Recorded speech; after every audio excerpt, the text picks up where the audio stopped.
Yes. Yeah. Okay. Rock and roll. Here we go.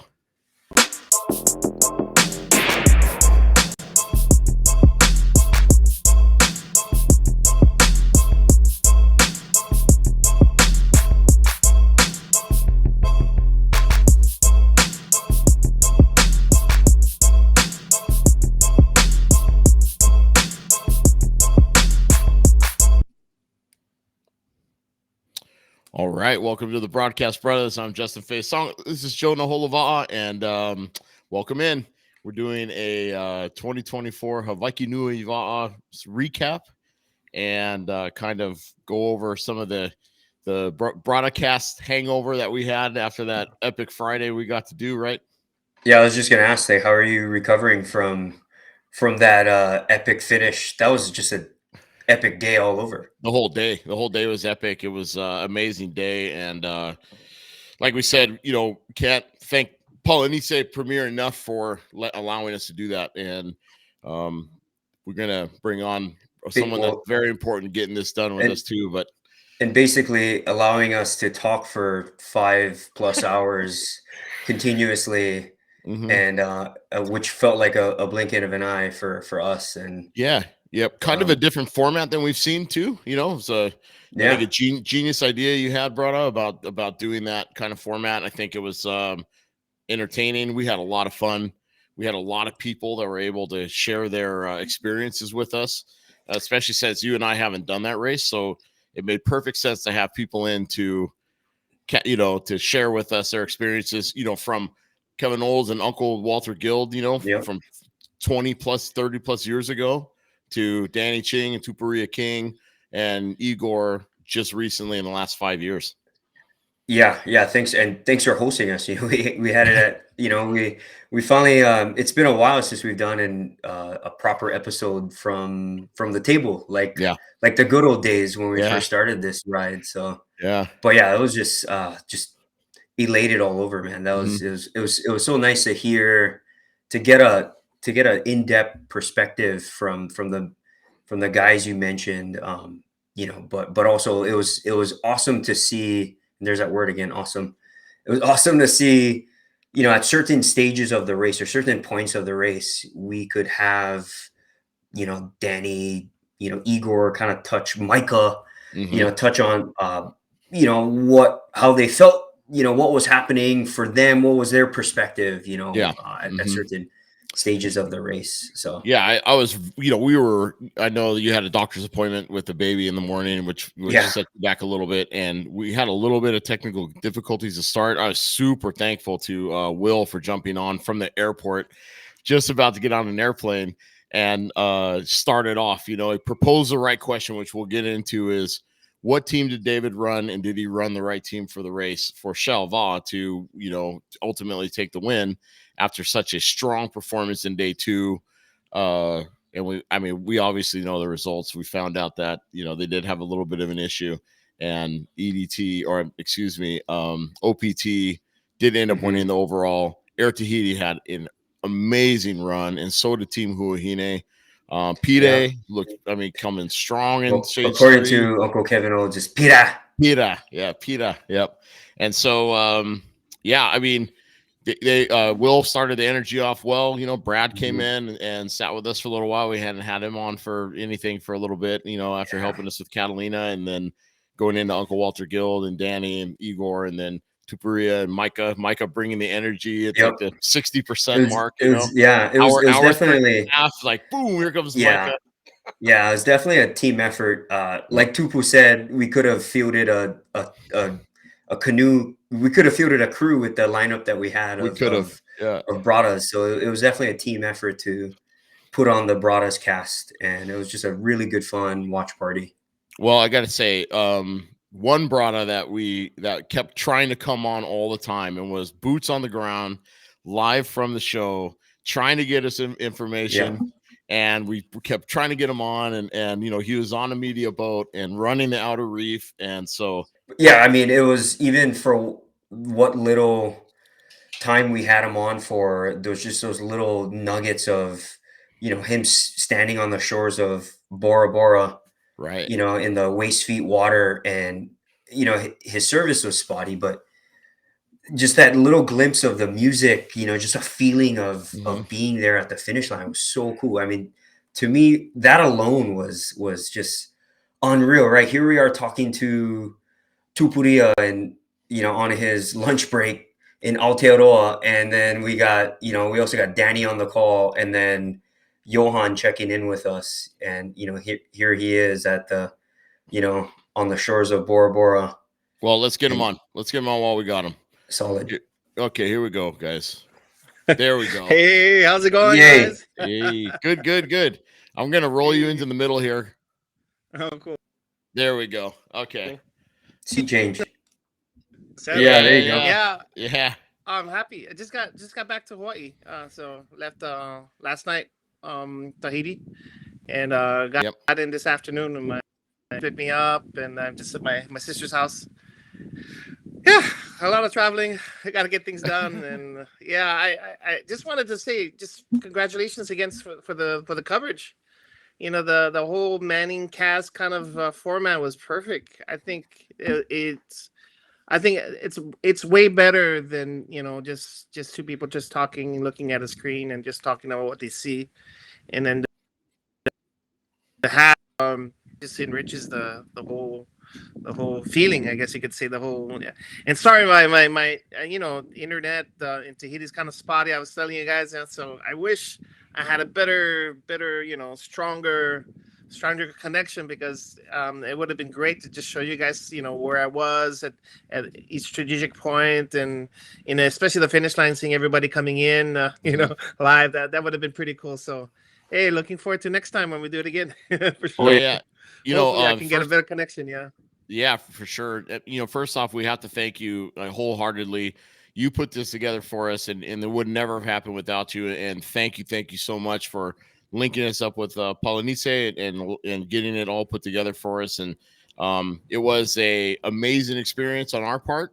It was really cool because it was just us hanging around the table, me trying to play producer in between, and having options to people to talk to, and that was the best thing ever. And like I said, without you, we could never have done it. So thank you very, very much. Yeah, thank you so much, Johann. I think you guys made the connection. Like I said with Joe, we met each other up in Molokai, and after the Molokai Hawaii, I was looking, and we did that podcast, and I was just looking more into what you guys were doing in Catalina and everything else. I was like, wow, that's great. You guys have something really good going on. You need options in a sense for us who love Va'a, but even for those who don't understand it as much, you guys give a wonderful option to come and check out, to learn a little bit more. And then, of course, you guys are great. I like the jokes that you guys are talking about. It's just entertaining. I mean, it was great what you guys did at the Hawaiki Nui. I sent an email to Polynesie Premier, and they were happy. They were hoping that you guys would do all 3 days. Yeah, but I know. Like, only 1 day. So it was just tough for us with work. Yeah, it was just tough with that. But yeah, we pulled it off. Which, well, at least on the Friday, we got it pulled off. And after we did Friday, Joe and I both said, can you imagine having all 3 days, having guests lined up for all 3 days, and being able to roll through it all? Oh, yeah. Especially every stage is so different from each other. So there's different feeling, different perspective, different pain level sometimes in every stage. So there's a lot more to explore in the event, and that'll be a fun thing to talk about for next year. We're definitely having fun, Johann, and the beautiful thing, right, is you understood the Manning cast model that we were trying to, we were modeling last Friday after, and us communicating with Polynesie Premier is like, I don't know if they're gonna kind of get that reference, but I'm glad that you do, especially the last time we talked to you, we talked about your small stint with playing football. So I was like, oh, perfect. So I'm so glad that that stuck with you as far as the Manning cast model. Just an honor to yes, what are you guys doing? That's great. It just helps the sport grow. I think you guys are contributors to that, and so we got to support. Yeah, I got to get everybody come and support you guys. Awesome. Yeah, thank you. And we'll talk more about that off screen later, but yeah. So Johann, I got a question, something that Joe and I are both talking about. knowing that you were helping Salt and Air and KHON2 with Molokai Hoi, and now doing all your coverage down there. I know you work with France TV and Polynesie and all the guys. What exactly was your role in Hawaiki Nui? I know you followed the Hawaii teams around quite a bit. Yeah, I think that was my main goal. I think in 2010 I did a film for Team Hawaii. So with that's the International Hawaii Canoe Association. So they used to come pretty often to Hawaiki Nui, and so the last time they came was pretty much 14 years ago. And they did come 14 years ago. I did a film that we aired on local Hawaii television, and to help out, of course, the nonprofit, because it is a nonprofit. Yeah. So what they've been doing is really trying to come back. It's been quite difficult. So they have a brand new generation of paddlers that was able to come back, and they said they are follow the Kanaka Ikaika season, and the best paddlers, based on the best paddlers, those who of course are available, and then based also on merit. And so with all those qualifications, I guess you could say, then they were able to finally have two teams. Yeah, Team Hawaii on the women's side, and Team Hawaii, of course, on the men's side. And my role usually has been, I'm a reporter, so I work for the news. And so I did a news story on Team Hawaii for the local news, which helped also gather the information that they needed on foreign teams for their live broadcast. So I was more like a journalist producer on the side.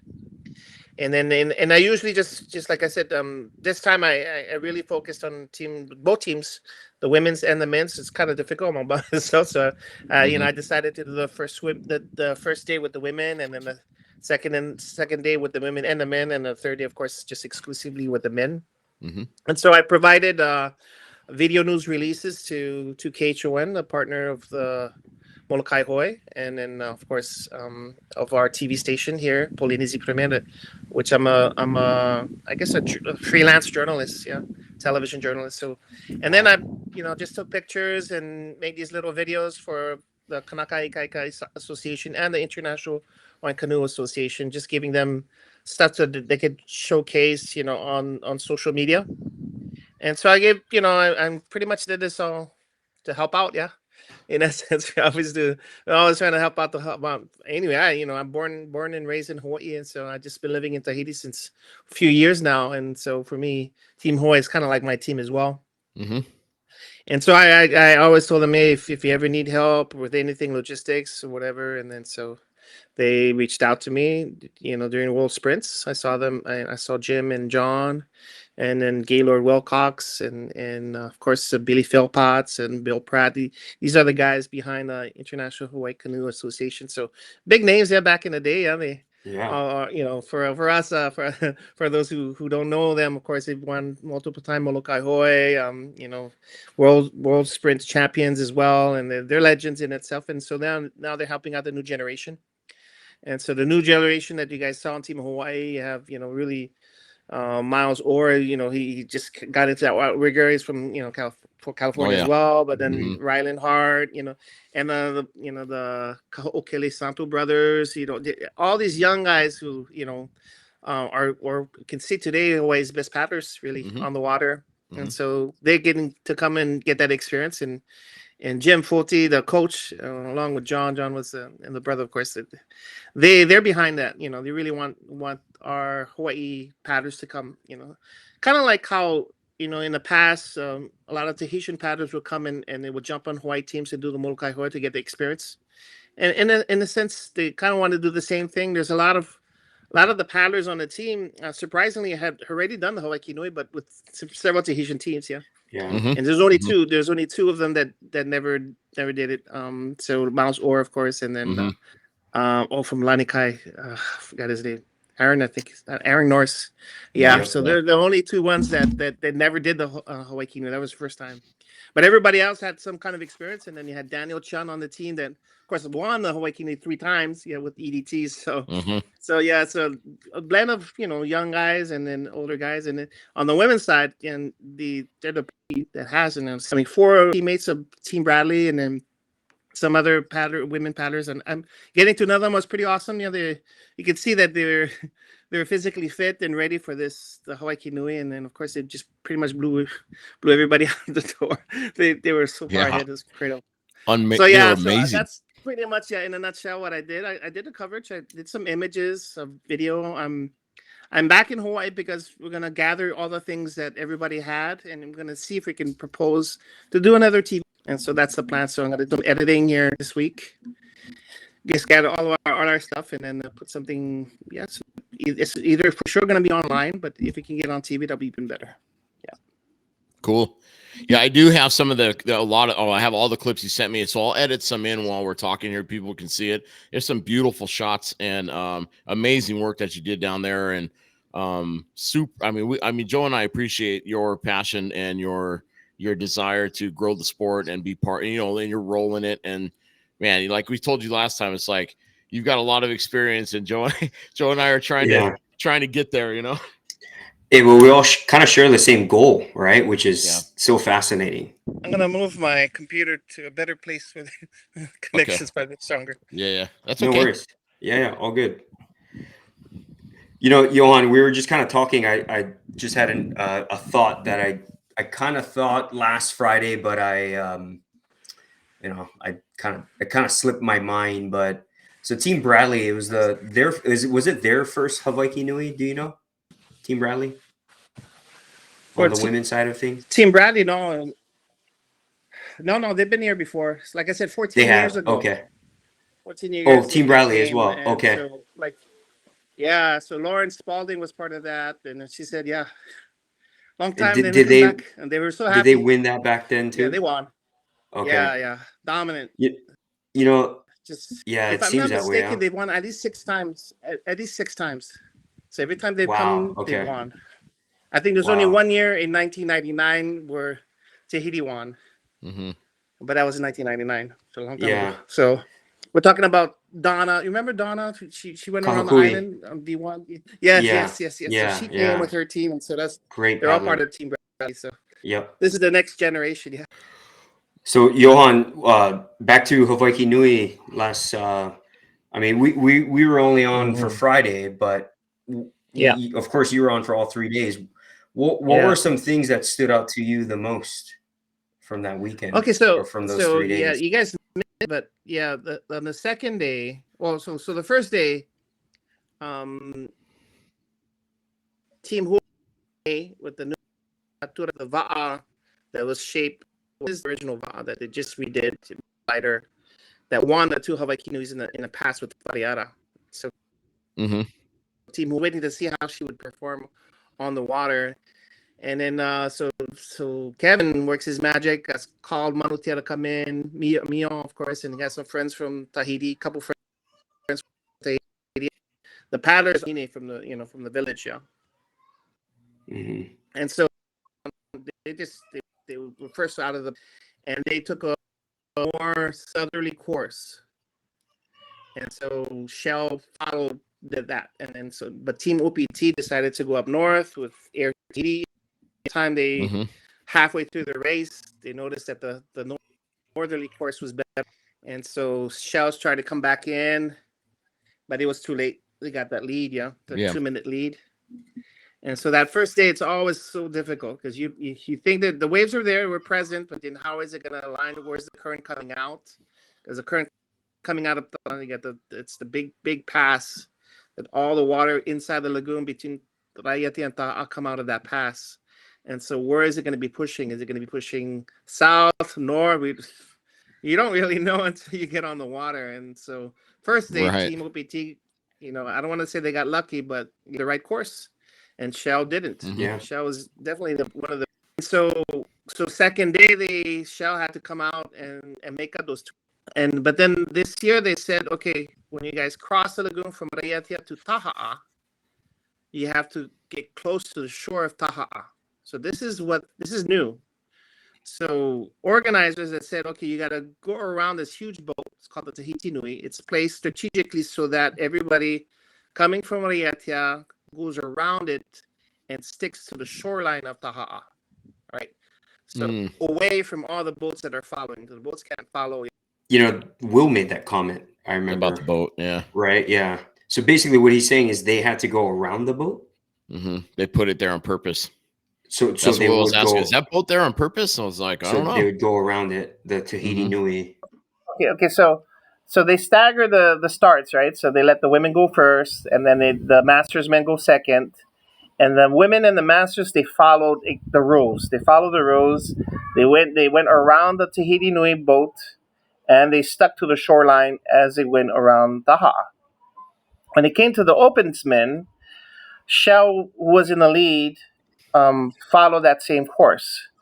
Pretty much followed every canoe that was in front of him. While as soon as the other teams behind, they decided not to, and then actually they veered off to go back to what they usually do, like they do every year.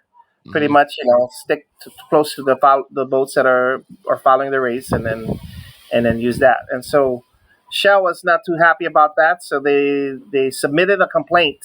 And so when you submit a complaint you have 20 minutes right after the race to submit a complaint, and it's like I think it's $100. And in the complaint saying that all those who didn't follow the rules should be penalized, and it's a 5-minute penalty to each club. Right, and so they're making an announcement. So I'm at the finish line waiting for results here because I want to see where Hawaii did. They took 8th. Hawaii did really, really well on that second day, and the results are taking forever and ever. So I'm like, what's going on? And so I go out, and there's 20 coaches or presidents of clubs. They were all the ones that are going to be penalized, right? They're all yelling at each other. It was just a huge miss. All right. And so I talked to the team OPT guys, and he's like, oh, it looks like we're going to get penalized. And I'm like, oh, shoots. And then looking at the footage, of course, when you see, the guy took drone footage of Shell when they came through near the beautiful cathedral, the church on the side. So I kind of positioned myself there to take some images. And so I saw Shell, just far ahead. And then I saw everybody else starting to come towards the church, because that's where everybody converges, yeah. And so those who were on the outside started to come in. And and then you can see with the drone how the waves that are generated from the boats, they're pretty good surfing, And so Shell, deposited the complaint, and then everybody started going, oh, blah, blah, blah. And all of a sudden, maybe an hour later, then you have Shell Va'a's president, Albert Mooks, owner of the team. He comes up to the stage, and he tells them everything that they're not gonna submit. In essence, they're gonna take away their complaints. And they said, we want the Hawaiki Nui to be a Hawaiki Nui of peace, and we understand that the federation was going to enforce the rules, and everybody was going to be penalized 5 minutes, and so we don't want to win that way. So some people take it in essence that like he comes up and say, you guys are cheaters, and others could interpret it, wait, these are the rules, why don't they follow it? But then they're gonna give a chance, whatever. But it was kind of like an awkward kind of situation, because if you just try to see if you're part of the clubs that were guilty about it, okay, you got lucky, you didn't get penalized 5 minutes. But then in essence it is also saying, okay, well, if he's coming up in front of everybody to tell everybody that they're going to take away the complaint so that nobody can penalize, it's also kind of like could be interpreted, badly by saying, oh, well, do you guys think you guys are better than us and stuff, stuff like that. Right. So, yeah. We're in control. It's that we're in control.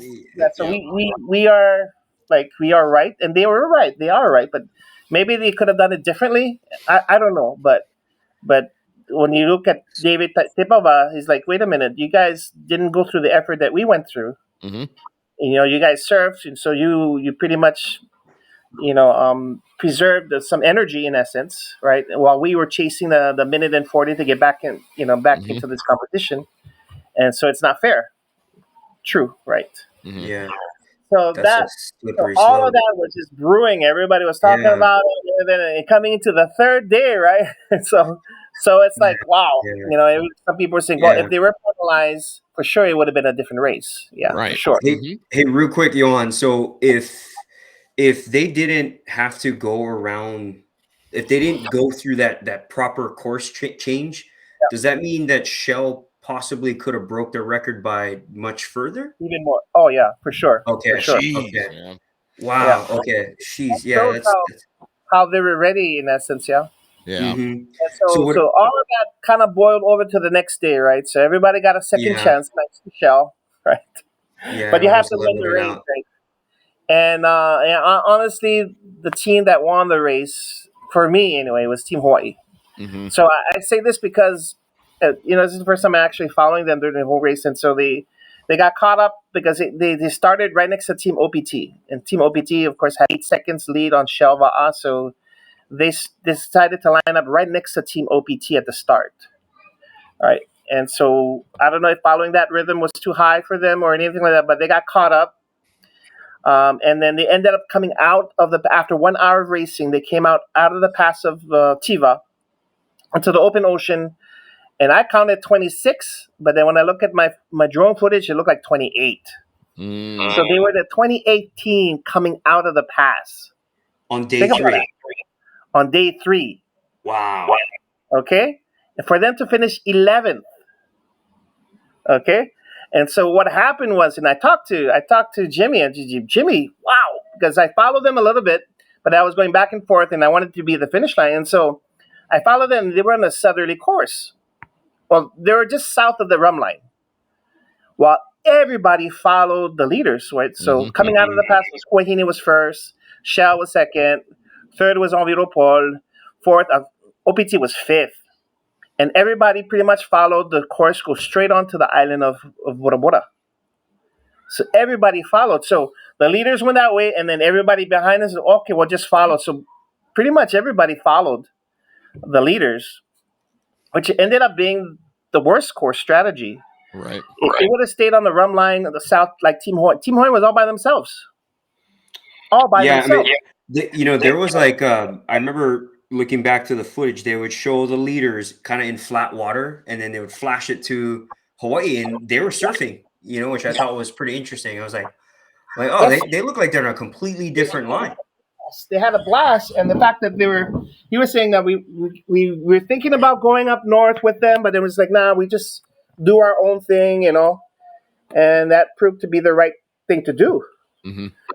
Because they passed 17 teams. Think about it. Yeah, they surfed down 17 teams. That's amazing. That's incredible. What it sounds like you're telling me is Shell kind of messed up 3 times that lost in the race. I'm getting No, I got it. We're good. Yep. Yeah, it sounds like right. Shell kind of had 3 decisions, and they kind of picked the wrong choice on 3 different occasions on 3 different days. Day 1, right? Like OPT, and to me that's what won the whole thing, was OPT winning day 1 and taking the line they did. That's what won the race for them, or the Hawaiki Nui 2024. And pretty much even everything affected, Yeah, and I told the boys on the call, like, watching Shell day 1, there was no sense of urgency to me. And I know that's their, they have the long stroke, but they have the gears to go up. And so I don't know if but did they know that they were not in the lead? Were they, when they were doing their thing on day 1, did they think they were holding the lead? Do you know? You can't tell until more than halfway into the race. Okay. Because the current that comes out of Raiatea, you only can find out until you're away from Huahine. So they were in the lead with Huahine. Mm-hmm. Mm-hmm. Until the current from that's coming out of Raiatea Pass and Te Awapiti Pass, and then they're pretty much in the wrong place. And then once it started to try to adjust, it was too late.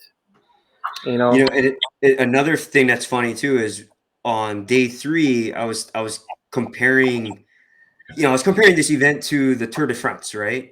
And Huahine is kind of like that mystique, or that one cyclist that breaks from the peloton, right? And sometimes cyclists will follow, but a lot of them will stay with the peloton, and they make that choice, right? That's kind of on them to make that move when they do. And it from what it sounds like you're saying, with Huahine doing what they did day one to pull Shell, kind of off course, and Shell follows. Huahine kind of did something similar on day three, right? They stretched in the beginning. Shell responded, possibly worked hard. I don't know. And then, it looks like OPT and Air Tahiti just ate them up as the race continued. But, I talked afterwards, and then, when Shell was in the lead, like most of that race, right? It's only when they started to come up to the island of Bora Bora, then you have to kind of turn left to get to the Turiroa point. That's where OPT made their move. Okay, but before that, you have Shell in the middle, right? And then you had, to the right of Shell was OPT, and to the far right there was Pita. But between Shell and OPT, there was Air Tahiti and Huahine behind. So you can kind of see that, right? And then what happened is that to the left of Shell, you had, I would say, maybe 50 boats. I have footage. Oh wow! Okay. Boats following them, like so you can see that, like, the line, right? They're here, and then you have people in front, like this, watching them, like this. Yeah. There's all these boats following Shell. They're like Shell fans. And then further out to the right, then you have OPT with all their boats. But then that created a lot of wake, in essence, a lot of waves and stuff. Yeah. So that's what Huahine kind of rode. Yeah. And so they were behind Air Tahiti, Huahine, and OPT. They were behind Shell. Most of the thing. And so they said that you can't do about it, because that's pretty much what it is every time Shell is in a lead. Is that everybody sits back, just rides and rides and rides and rides and rides. And then when it comes to the point, which, Team OPT made their move and respond.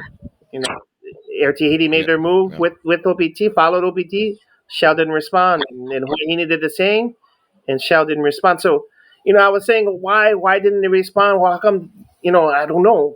They probably ran out of gas, as you said. There's so many different things. Why didn't respond? Why didn't react? We don't know for sure. Only David, and he's announcing it at the end that he had a lot of young guys, first timers, working together, and that's, we made a lot of errors, and those were the excuses that he gave, and because he wasn't on the Va'a. That's all, and so to me, that declarations at the end of the race was saying, next year it's going to be different because I'm going to be on the Va'a, and all these little mistakes weren't going to be happening. And so that's pretty much it.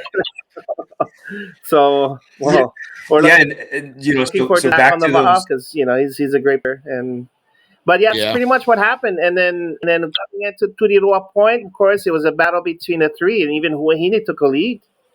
And then a lot of people thought, hey, they're going to stick up there. But then they had also a lot of young guys. And so maybe they made their move a little bit. Maybe they should have waited, So, and everybody started making moves. And then Air Tahiti pretty much stuck. They were the last ones remaining, I guess you could say. And quietly, that was exciting. And then they made up the time on Shell. So they won by 2 or 3 seconds. Second place over Shell, who took third overall. So that was pretty impressive for Air Tahiti. And that was like in 2013 was the last time there was a battle between two Va'a all the way to the finish line, and that was between a paddling connection and Matparea Hoe with Manutia Owen as a steersperson. So that was a great race. My whole family, we were on the catamaran paddling connection. We were like in 4th place, coming at the point of Turiroa. So then they're going into the flat water, and it just passed everybody.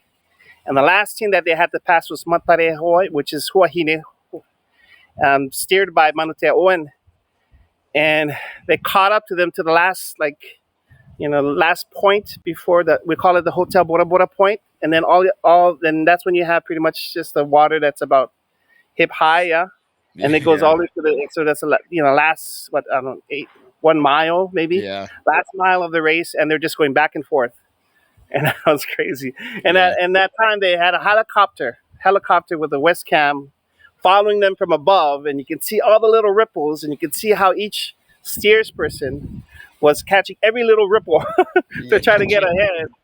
And all the way to the finish line, only like 4 or 5 seconds separated the two. They came in, wow! They're like, what?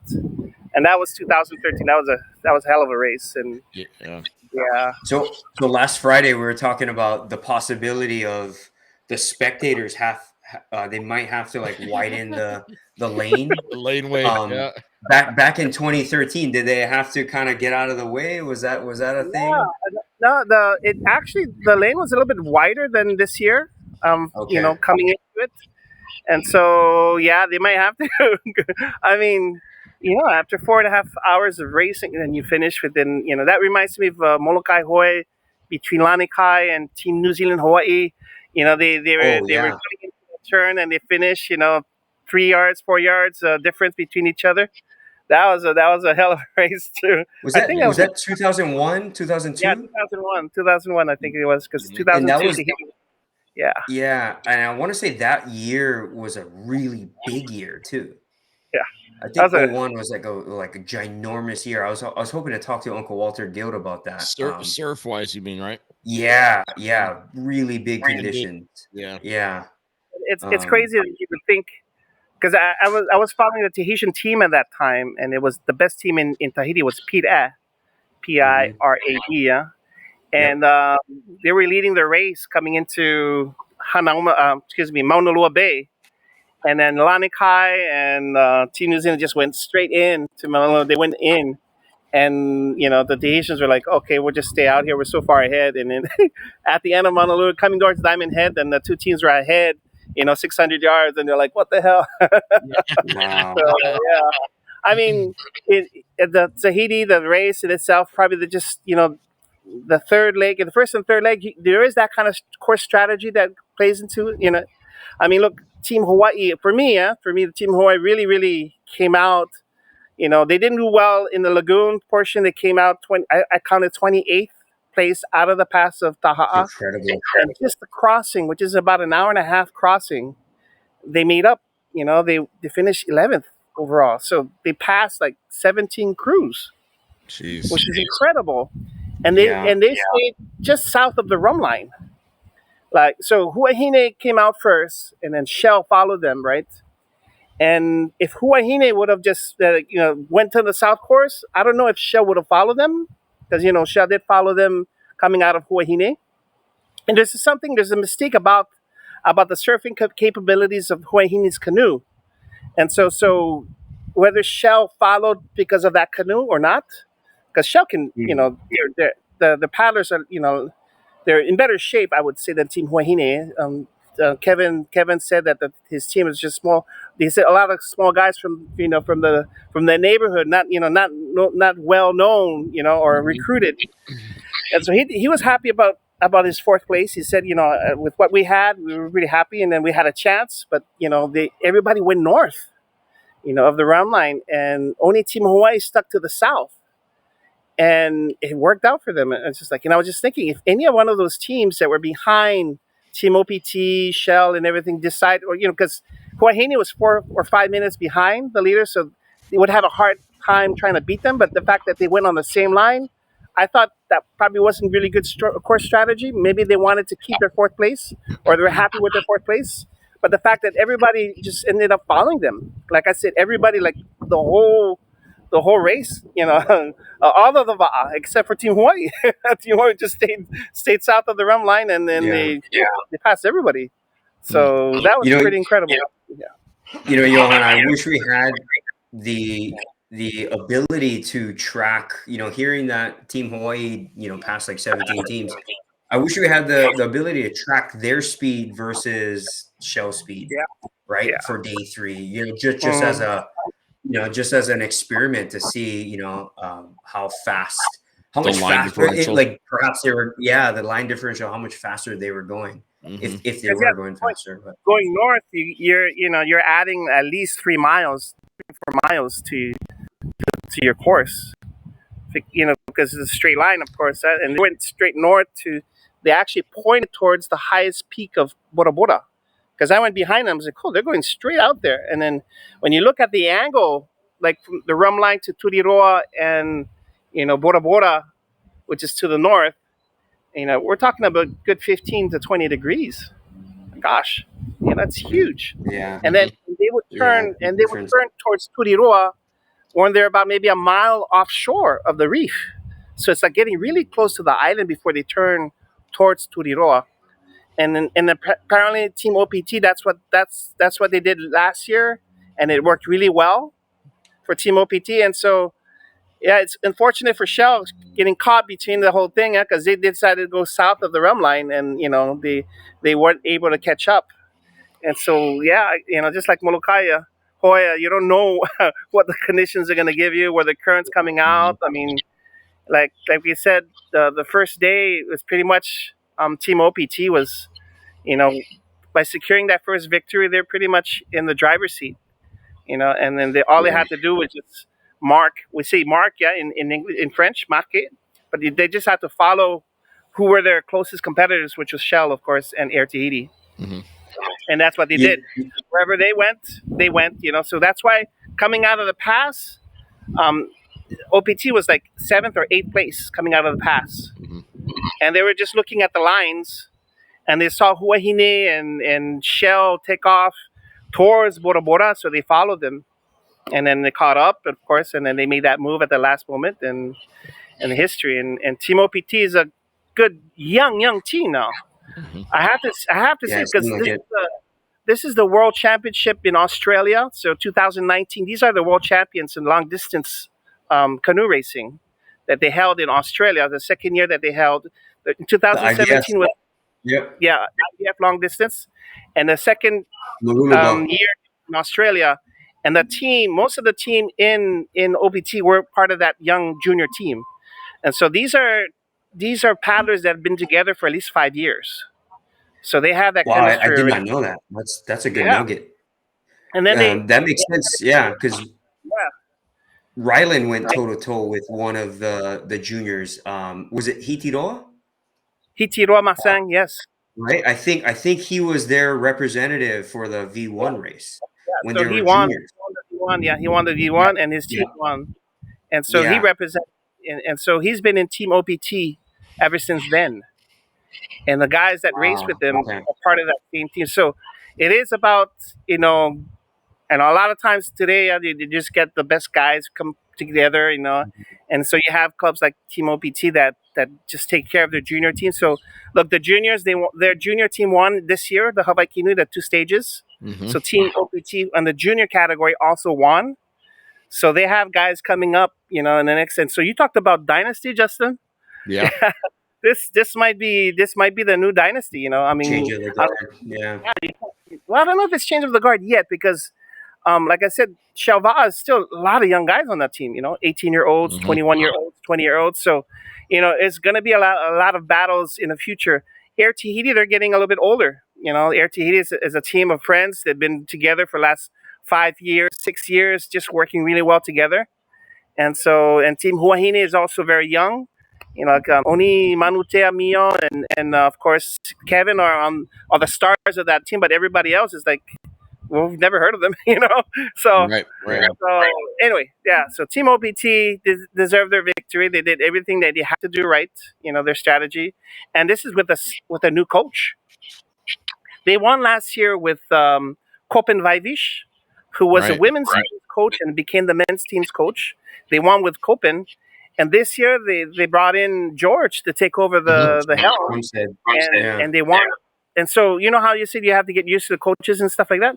The team got used to all of them pretty well. So Kopen gave them, I guess you could say, a base, and then, and to my understanding, George gave them the discipline to the team that they needed, and so that worked for them this year. Yeah. That was actually one of Joe's biggest questions was, what is George Crossett doing differently for OPT to get them to do what they did? But you answered it. Discipline obviously is all young men need discipline. No, because I did ask. I asked, what was the difference? And he said, the guys are just more disciplined. The guys are, when they say discipline, it's actually going to practice when you don't want to practice, right? So those early mornings when it's quite difficult to do, and then having everybody, do that, you're building discipline within the team. So if there's a problem going to happen and they don't want to do it, they'll be able to do it. So yeah, good to them. Big thumbs up to Team OPT this year. They got some hammers. Four guys on the Team OPT team won the World Sprints in August. They were part of Team Hawaii Select Team to win the World Sprints. And so so the captain Timoana, Tamatoa, Kiahi Anyere, all those guys were in Hilo representing Tahiti. And and they beat out Tupuria King and Manutea Mio, New Zealand, every single time by 1 meter, by less.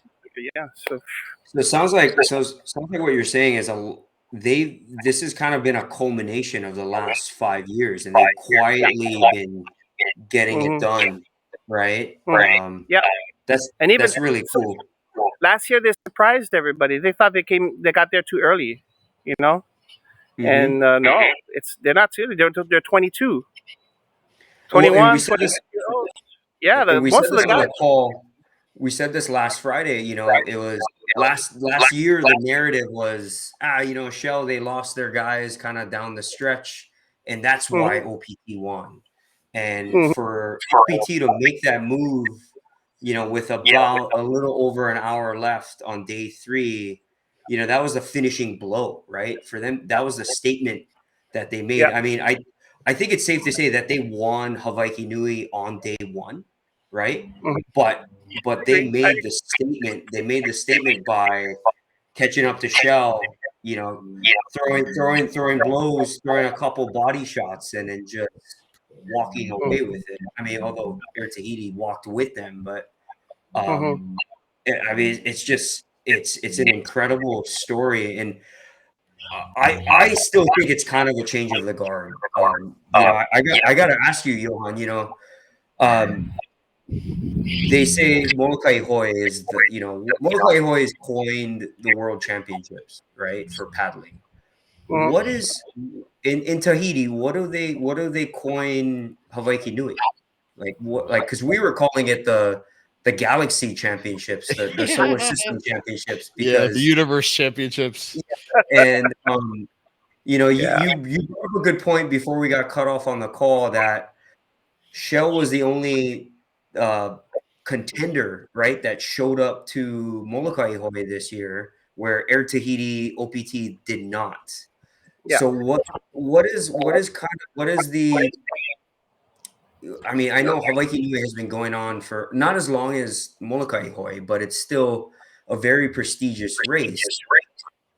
Can we start to call Hawaiki Nui the World Championships of canoe paddling? For me, the reason why Molokai Hoi remains the World Championship is because we have so many foreign teams come and participate, right? So that's what you want. This year, of course, there weren't as many, but usually before you would have up to 20 teams, and you would have every continent represented. And the format of having a one-day event is more economical, and it made everybody come, and that's the reason why we called it the World Championships of open ocean outrigger canoe racing. And the fact, honestly, the fact that Tahiti has been winning, all these years, in the last 15 years, they've only lost to Red Bull, and the Red Bull had Tahitian paddlers on it. So to the Tahitian mindset, the Molokai Hoi isn't what it used to be like, because we had a hard time winning before, So now the fact that Shell wins pretty much every year, and then I think if a couple of teams from Tahiti, like better teams, came. Not saying that Popora wasn't a good team. I'm just saying if Team OPT or Air Tahiti came to the Molokai Hoi, I'm sure they would have beat the record this year for sure. It would have been a battle all the way. But the fact that the teams now consider the Hawaiki Nui a better option, you know what I mean? They would rather stay and prepare for that race than come to Molokai Hoi. Shows everybody that, in Tahiti, most Tahitians believe that the Hawaiki Nui is probably the better race. It's a more difficult race. Strategy for 3 days of racing, instead of just one. So if you screw up on one day, at least you can try to come back on the next few days. So it just makes it even harder. And even David Tipava, in his interview that I said, he's like, we come because we have to represent the title because we won the title, and we made that commitment. But I didn't ask him, well, if you didn't win, will you come back again? Yeah. It really depends on the sponsor. Are you willing to put that kind of money, every year, set a budget aside so that your team is coming every year? Only the big teams can do that, and Shell, backed up by Pacific Energy, are able to do that. So they're contributing to, I guess, promoting the Tahitian Va'a to the world by coming to the Molokai Hoi. And then, so to Tahitians, I believe that they are starting to think that Hawaiki Nui is a better race than the Molokai Hoi. And, if not, then we would have had 5-6 teams coming this year to Molokai Hoi, and we only had 2 and a third, which was made up mostly of Tahitian. Yeah. So, yeah. Hey, and shout out to OPT and Air Tahiti for not showing up, because that helped Lanakila squeeze into the top 10. I said that on the call last Friday, and I'll stick to that one. So and Huahine, you said shout out and to Huahine, like 3 teams. Yeah. So shout out to you guys. Yeah, so maybe Molokai Hoi needs to rethink its race. Molokai Hoi has always been a race that is open to everybody. Like I said, you have 7-year-olds crossing the channel. You have a whole bunch. You have the Koa division and everything like that. And that's the question that a lot of people are asking: is Molokai Hoi need to be more challenging than it is? It's the question you have to ask, or should it be? We don't know. Yeah, it's a fascinating topic, right? To me, I kind of compare it to, in the world of surfing, a long time ago, I remember Kelly Slater said that some of the best surfers, like in surfing history, right? Everyone always said that, hey, the Hawaiians are the best surfers in the world. That's where the sport originated. The best waves in the world are in Hawaii. And then they discovered Indonesia. And then I remember Kelly Slater, the GOAT of surfing. I remember him saying, like, hey, some of the best surfers in the world are in Indonesia, and you would never know, because they never leave. They never leave Indonesia. Some of the best waves in the world are in Indonesia, and some of the best surfers in the world are in Indonesia. And I compare the Indonesian surfers to the Tahitians. I know the Tahitians made their way out, but they're slowly starting to. Look at it this weekend, right? Like a handful of them, they're heading to Hong Kong, right? They're gonna go do the Dragon Run. They're coming here to California to do the V1 series, and they're expanding their branches. They're showing the world that, hey, the mecca of paddling is in Tahiti. We are the world's best, and so. That's why I asked that question, just because, like, as someone who, Molokai Hoi was always my world championships, right? Like, my big race was always the Kaiwi Solo, the Molokai Hois. Like, that was always my pursuit. And I never really followed Tahitian paddlers that closely. I'd say I've only been paddling. I've only been following them within the last couple of years, and that's mainly just through the friendships that we made with Stevie Boy and just the, paddling here in Southern California, the connections with a lot of the Tahitian paddlers. And, I said this even on the call last Friday, like how lucky we were that we got to witness that Hawaiki Nui 2024.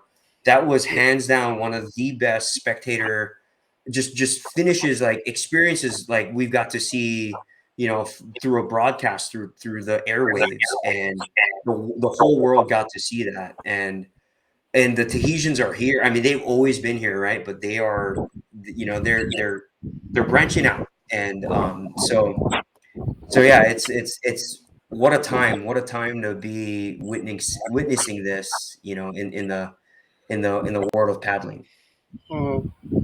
And then it helps when you talk about like sponsors, and so they're using Tahitians to promote the product. and then they're able to be successful because of that. And the Viper Va'a with their paddles as well, they've been world famous because Kevin, Manutea, they travel all in and they all paddle with Viper. And so to have these products, align with what these Tahitian paddlers have helped the sport grow, and then to have these events that we've been having, like 31 years that the Hawaiki Nui is going on, and we had Ocean Paddler on the other TV station, and then you guys with Polynesie Premier. That's the first time ever, that the Hawaiki Nui was covered by two, outside foreign, I guess you could say, broadcasters. Yeah. Which is helps that race even more. And so we are at a time when, as you were saying, that this is probably the right time to be in the sport right now, because it looks like we talked about the Olympics. That's even talked even more. I've been in Tahiti. Now, if you don't mind, I talk about that. It's just you have this Moroccan Olympian come, and he's part of the Federation of African Nations Olympic committees. And so he said, like, the Va'a, International Va'a Federation, last 10 or 15 years that they've been with this new president, Lara Collins. Yeah. So, they've been able to help the sport grow with introducing new events like the long distance racing, every year, or maybe they have every 2 years. So many events in the IVF, but then you need more teams, right? You need more countries to participate. So the Olympics is 70 countries minimum, right? And then of course countries representing each continent. And then after that, the Olympic Committee has to take away a sport from the calendar, from the events to introduce a new sport, right? And so breakdancing. Yeah, those are the conditions. Those are the conditions, right? So Right. they took away boxing this year. The LA Games took away boxing. Mm-hmm. Who would have thought that boxing would not be in the Olympics? But they took away boxing. That's a head scratcher. Yeah, to introduce a new sport. And so those are the factors for the Va'a to get in. But then, like I said, there's a lot of media covering these races. There's a lot of sponsors, global sponsors, supporting paddlers going around the world and competing all these events. And so because of visibility, because of social media, because of all these things, and of course, you can see the sport growing, and I can say that Broadcast Braddahs, you guys showed up at the right time, I think. You guys pushing your way through on this on minimal, or of course, and then getting the support you need. But hey, I'm pretty excited about the possibilities. I mean, everything that's happening so far, yeah. And like I said, the Olympics, it's here and now. I mean, the Tahitian Va'a Federation is making the move. Without the International Va'a Federation, which of course will cause some problems later on down the line. But I think this is a project that they're having for many, many years. And to have this Moroccan Olympian come, and the whole federation is going to Monaco, because there they have the Peace in Sports event, which is a huge event. And so the representing each country, and so a lot of things moving, even faster than we would have thought. And so Va'a looks pretty good for whoever is competing out. I mean, I wish I was young again and competing. That would have been nice. But if I can contribute in my way, like speaking with you guys and talking stories and enlighten everybody who has some questions about it, hey, count me in. Yeah. Yeah, we feel the same way. I think that the next phase in life for paddling for us is this for sure. And we all share the same alignment. We want the sport to grow. We want the visibility. We want to be able to share the stories, and that's part of what we want. Sorry about the huge event. Yeah. Look at that. The Duke. Look at that backdrop. Wow. He's boots on the ground again for us. They're snapping pictures back on the red carpet. Let's just run it live, Brad. Just run it live for the whole presentation. We could. Bring Uncle Walter on too. Is Uncle Walter Guild there? He's probably there. Probably, yeah. So this is they're inducting 3 people here in the Hall of Fame. Cool. And so Tom Connor is one of them that's been inducted already, and that's cool, by the way. No way. Yeah. Wow. So, stories about Tom. Yeah, the time to push for the Olympics is probably the time to do it. You know, a lot of people want this to happen, and then for me, it's about are the values of the Olympic Va'a values. That's what we have to talk about. You know, because everybody wants to go to the Olympics because it's the highest achievement. You know, it's recognition for the sport. But if you're gonna have canoe paddling in the Olympics, you need Polynesians to be there present. Not like canoe and kayak where you don't have any Inuits or any, Native Americans. Yeah, First Nations. Yep. First Nations. So, and then the First Nations are showing up International Va'a Federation events, right? You know, representing Canada, representing the United States. We saw them this year at the World Sprints. And so a lot of people would love for the Olympics to come, to be, for the paddling to be part of the Olympics. But the question to ask is Va'a values the same as Olympic values? And if we do enter the Olympics, are we going to be assured that, Polynesians are still, part of it? Not like in canoeing and kayaking. Yeah. So those are the questions. Like I said, it's a goal that I'm pushing for. But of course, getting there is going to help our sport develop. It needs to be more organized. You know, you can't have a world sprint where at the last minute somebody's just going to hop on. Okay, we're part of the team. Let's do it. It has to be something more serious. For it to be in the Olympics. And so by having that goal is hopefully it's going to help us become more organized in not just the events, but selections and championships and things like that. Of course, you have North California, South California, Hawaii. You got 3 different leagues, right? And then you have the East Coast and everything. So that has to be back into square one nation, United States, right? Just unified. So is everybody going to be willing to give that up? And there's so many stages to get there, but I think it's going to be good for the sport. It needs to be better organized. And if it's better organized at the base and with the values of the Va'a, then I think it could grow and become the sport that we want it to be. In our lifetime, or maybe in our kids' lifetimes. Kids, yeah. Yeah, kids' lifetimes. I'm training my daughter as we speak. Me too. Johann, oh my God, I probably have like 3 to 5 questions, on top of that, right? So let's do another podcast. Let's do an Olympic podcast. We should absolutely do another podcast. That would be a great cliffhanger for for the next time we bring Johann on. But to pause on the Olympic conversation, we have the Dragon Run happening in Hong Kong this weekend, right? Yeah. So we got Kyle Tarafal, we got Kevin Styron, Jerusalemi, and Danny Ching, and Rylan right? Hart. Yeah. Those are the 4 heavy hitters for this weekend. Who do you have? Who's your champion this weekend? Oh, putting me on the spot, huh, guys?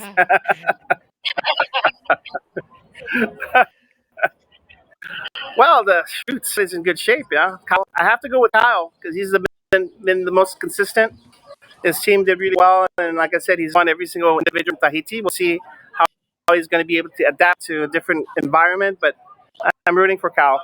I think Tahitian boy from Tautira, and like I said, he's been the guy that's been the most consistent. And discipline, consistency. We call him the sergeant for a reason. So let's go with Kyle. All right. Yeah. I like it. Right on. Okay, guys. All right, Johann. Thank you. Johann, thank you so much. It was great to see you. Have fun tonight. We'll talk soon. Yeah. Okay. We're gonna some good food here. Right on. There you go. Yeah, there you go. Yeah. Thanks, brother. Aloha. Yep. Okay, aloha. Take care. So Kyle Tarafal. All right. My pick is Danny. Yeah, I know. Danny, he said because he's been tapering. Yep.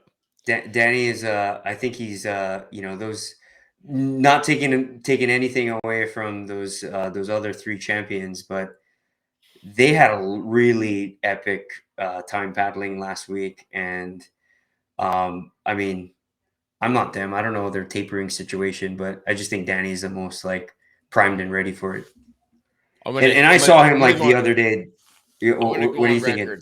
I'm gonna say that if there's conditions, and there always is for it's this gonna race. be Kevin. Kevin, okay, I like that. He only steered Hawaiki Nui, bro. Yeah, okay. You know what? I like this. So the three of us all went different champs. No disrespect, Ryland. No disrespect. This is so fun. Yeah. No. But and it's funny, right? Because Ryland won the thing. Oh, Julie's taking Ryland. Julie's taking Ryland. Okay, good. Well, I'm glad somebody's taking Ryland because Ryland's a returning champ, right? He won it last year. So Yep. Yeah. No offense to anyone, but I'm just. Kyle, I saw Danny do something the other day. Like we were sprinting. I swear, like he bursted. So we're doing like 4-minute sprints. Matt was ahead of him by like a solid boat and a half length lead ahead of him. And we're like 2 minutes, kind of going into 3 minutes, on the set. And Danny he's so incredible. He does this burst, right? And I'm like right kind of like at his back quarter, and I see his freaking canoe just lift out of the water. Like I've never seen anyone burst where you could see the rudder. The rudder come up, yeah. The rudder come up, and the canoe just lifts, and he just like, and he just freaking goes by Matt like he's standing still to close out that last 45 seconds, that 60 seconds, and I mean he's just I don't know. I just think he's primed and ready. That's just my I will say that in the I mean I've said this and I'll continue. I'll say it loud and proud. Danny is the GOAT, bro. There's no ifs, ands, or buts about it, in my opinion. And we've had great champions. I'm not discounting that. Yeah. But in the level of competition Danny's competed against in the last 2 decades of paddling. Yeah. I mean, he still continues to show. Yeah, he shows up. Pretty impressive, man. Yeah, I'm gonna challenge that one by saying Lauren Spalding's the GOAT. Well, all right. I would say Lauren Spalding's the one. No. I know he's the one you knew, but I mean, if we're just going like numbers wise. Well, I mean, Carell's got I don't know how many. I think Lauren's got more than both of them. I think so too. Which is incredible. Yep. Anyway, that's neither here nor there, but I'm looking forward to seeing how this weekend unfolds. Hearing about it. So, anyway, back to Hawaiki Nui. Is there anything else anything else you want to? No, I think we're wrapping that up. I doubled down on all of your stuff, and I agree with that 100%. I think Hawaii showed well. I'm glad they did. I'm glad they. Me too. They got to participate. They earned it. And I think they picked really good paddlers to go down there. Chemistry wise, right? Like that, especially that last combo. I was hoping we were going to talk more on that with Johann. I mean, he brought up a lot of good points on it, but the next wave of talented young paddlers, right? Just good quality dudes, right? Out of the young guys that went, I don't know that they're all really good in their own right, but not a lot of ego in that crew, No, yeah, and for them to, which I can appreciate a lot. Like what he said, cool. Right? Passing 17 teams, right? Surfing down 17 teams. Yeah, man, that's pretty big. That's impressive, especially in Tahiti, right? Like, you kind of hear some bad stories with like superstar teams where like they go to Tahiti and it's like, it just did not work, Yeah. And so that's the future is definitely. You actually hear that story more times than the opposite, right? Yeah. You hear like, oh man, so and so is the diva and this and that, whatever. Like, I don't want to paddle with that guy no more, blah blah blah, whatever. But and again, like we're still fresh out of Hawaiki Nui. I don't know how all the boys are feeling, but it seemed like they all got along really well. So yeah, I mean, shoot, you're not gonna pass. They paddled like it. They paddled like it. Yeah, without it. So yeah. But cool. So Dragon Run, we got our picks in for Dragon Run. Got our picks in for Dragon Run. Okay. And I'm just that's him sticking with Danny just because. Okay. All right. I mean, it's so fun to talk about. I know. I just and quite honestly, I wanted to pick Danny too, but I'm going to third candidate just for what do you call it, for ratings, bro. Yeah. For the ratings. I think I would have gone Kevin if it was like the Gorge Downwind Champs, right? It was just pretty what I'm much saying. If it's big downwind conditions for like 90% of the race. Yeah, but even like the Kaiwi Solo, man, he did pretty good, and yeah, granted, some of the boys picked the better lines, and we saw a different outcome, but he was still in the mix. He's trading blows, and I know he won the Gorge this year, so yeah. And we know what obviously we watched him surf in the 6-man, so I'm just gonna go. I'll stick with him. No, I like it. And I like Johann, that I get I get Johann's pick too. I get his pick, and I understand why. Kyle has been consistently winning. He's been a force this year. Race, yeah. yes. Yeah. And if he comes to the V1 series, he's gonna give Danny a run for his money, and he's gonna give Stevie Boy a run for his money, I think, too. And we will be there with the iPhone. Yeah. Except this time we'll have a Starlink up, so we just get better reception. Yeah. Yeah, I think that's kind of next for us, right? Is we're gonna kind of transition into January 4th. Yep, January 4th. When is Hano? I think it's like towards the end of January. Okay, so it's after the first V1 race. Yeah. Okay. Yeah. Technically, the first OC1 race of the season is Becky Stewart, right? Next month. Mm-hmm. But the one that matters is like as we've seen the last couple of years is the V1 series. That's the most important one. Yeah, at least for us, Yeah. Yep. So, well, listen, I think that's about it. We can wrap it, huh? Yeah, brother, that was fun. It was great to have Johann on. And more to come with that guy. We need to have a whole nother Olympics episode with that guy. Yeah, he is. Every time I talk to him, the more I'm impressed with him and his knowledge and what he's doing and what his agenda. Yeah, his energy, his agenda is very, very pure. Gravity to him. Yeah. I could draft him for a while, bro. Yeah. For sure. I could get in there and draft that messaging for a while. I mean, last Olympic cliffhanger about this, we'll do this, but are we going to have Polynesians represented at the Olympic level, right? And he's right. He's not wrong about that. Mm-hmm. So that's So, oh man, I can't wait for that episode. I mean, just when he was talking, I was like, I got a question. I know, me too. I got like, I got like 5 questions right now. Notes. Yeah, man. Yeah. I'm like, yeah.